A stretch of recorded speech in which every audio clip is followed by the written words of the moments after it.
Hey everyone, welcome to the channel. Tonight we are going to check out the Honey Badger large drop point, and the name is so uninteresting because this company calls their knife by the blade shape and the size. So there you go. Unsurprisingly, when I open this pretty nice box, it's gonna be a large drop point knife. Who would have guessed? So the packaging is pretty nice. It comes with a L-shaped T8, yeah, T8, T8 key for the pivot, little bit of foam. So yeah, I mean, there's brands that cost way more than this. This is $35. There's brands that cost 10 times as much that do not bother giving you a decent packaging. So I applaud that. Here's our knife. Let's start with some size comparisons. Closed, we got the red 1 and the red 2. The pocket print is a little bit more than the red 1. Let's see them open. So the red 2 is 3 inches, the red 1 is 3.5 inches, and this guy is pretty much in this range. It is pretty much 3.5 inches blade, a little bit less cutting edge because of this gigantic choil. Let's see some household items for comparison. We got a Sharpie and we got a Bakeliter. And let's see some currency. We got $1 and a quarter. All right, so let's check out some measurements. So first of all, let's see an actual blade size, blade length. It is 3.6-ish.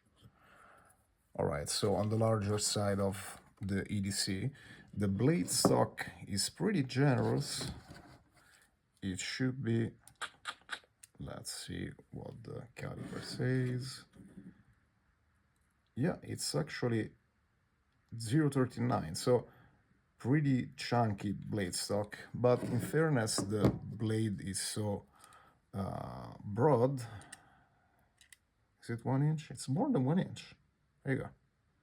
Yeah, the blade is so broad that it still keeps its sliciness despite how thick the blade stock is.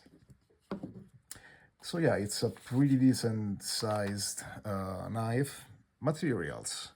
We got HCR13 MOV, which, I mean, it's no one's favorite steel, but so far, as you can see, I used it a bunch, get some tape and some scratches. So far, it has held its edge pretty well. In fairness, this is not the factory edge, this is a convex edge that I put on it myself. So convex edges tend to last a little bit longer than the regular edge, but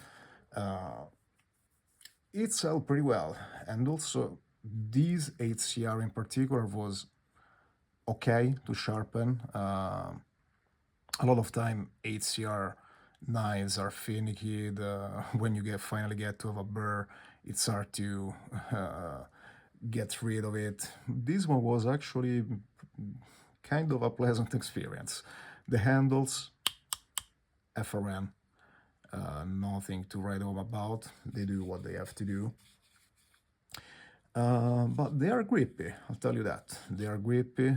It's kind of clever that they're called Honey Badger and they got this beehive motif going on the scales. And yeah, I feel pretty good. Like it's not chewing your fingers off, but it's still nice and grippy. So that's good. Let's keep talking about ergos. One thing that I like that a lot of knife makers and knife designers don't do anymore is that the lock bar is exposed. This is something that I don't know why they don't do it anymore. It looks too old school maybe, but I don't know, it works.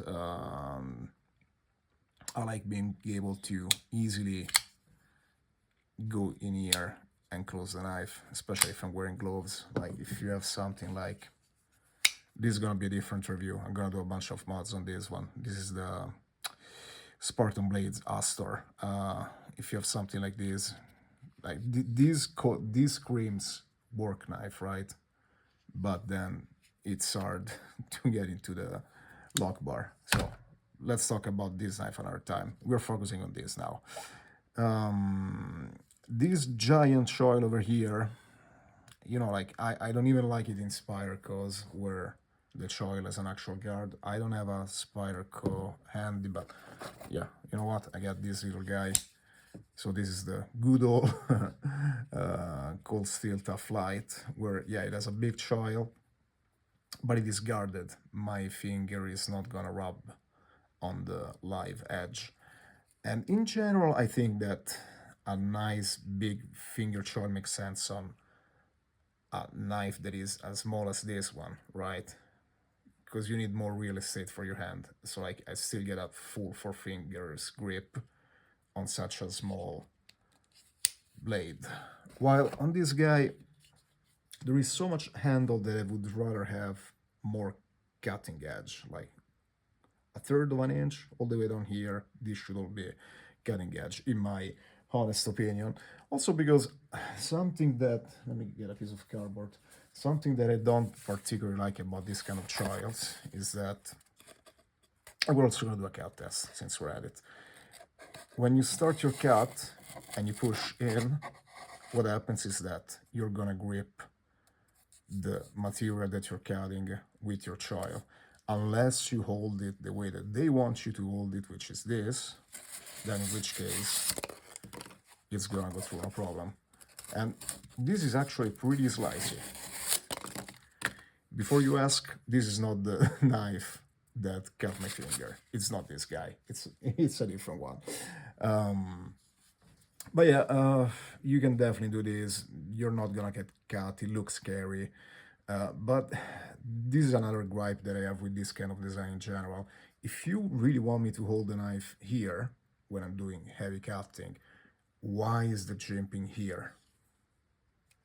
I would rather have the jimping in the middle of the blade back here, so that if I'm really,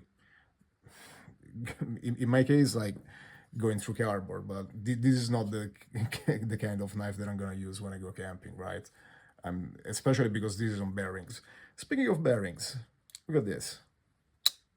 The way that it falls down, it's kind of crazy. Like shakes closed.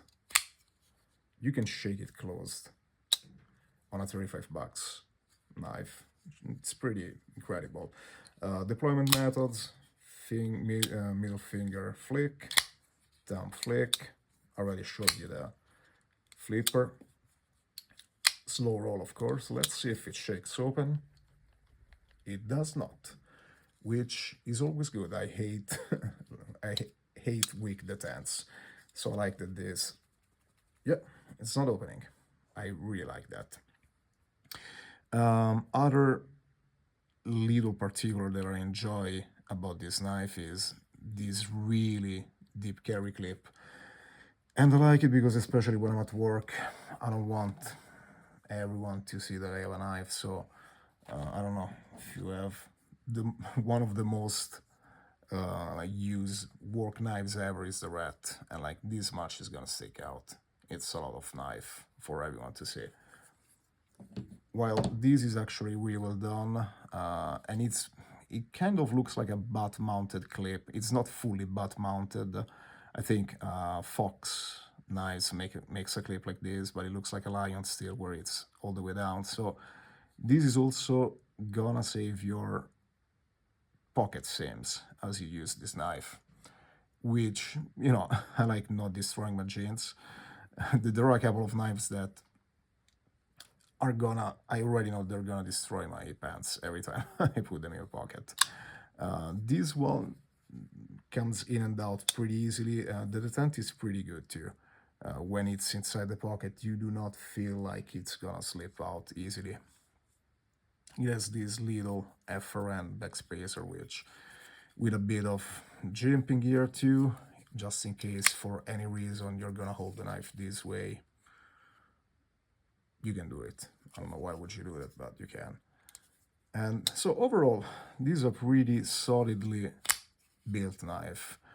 I would say that in general, if you like finger choils like this, for $35, if you want something that you can use at work, as long as your work is not outdoors, because bearings bearings and outdoor work don't go together a lot.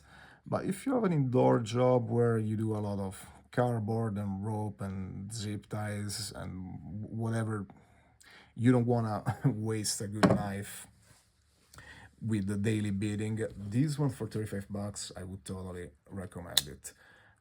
In the same range, you can get actually the ones that I already showed. So the red one and the Tough Light. These are in the same price range. But if you want something that allows you to be a little bit more, fidgety, like the kids say nowadays, if you want something that is more fidgety and snaps closed this way, go with this one.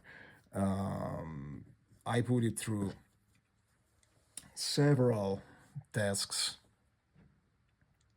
that were not gentle and the centering didn't move, the pivot didn't move, like nothing moved. It's extremely well built. It also comes in a better steel. It comes in 14C28N for, I think it's about $75 if you get that steel. And you can also buy G10 scales for this. If you want, you can customize it. There's a lot of custom parts that they have on their website, and you can play with it. I personally would stick with the $35 version because it's, for what it is, guys, this is really, really nice for $35. So I think that's pretty much my quick review. I hope I kept it nice and quick. And yeah, so if you enjoyed it, as usual, you can like, comment, subscribe, and share. And I hope you have a good night.